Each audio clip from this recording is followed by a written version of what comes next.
this is an example of what after 2 months the little incision for the rib looks like. A little bit of redness, but that will go away. You could even treat that with a little bit of laser, but that looks fantastic. There's no hyperpigmentation. More swollen on this side right there. So compared to what you had, it's incredible. Incredible, yes. But you still have a little bit more fullness here.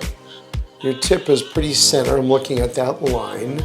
Crystal had a very large piece of rib that was extremely crooked, and she was collapsed everywhere, and her septum was really deviated. So she had a pretty difficult revision.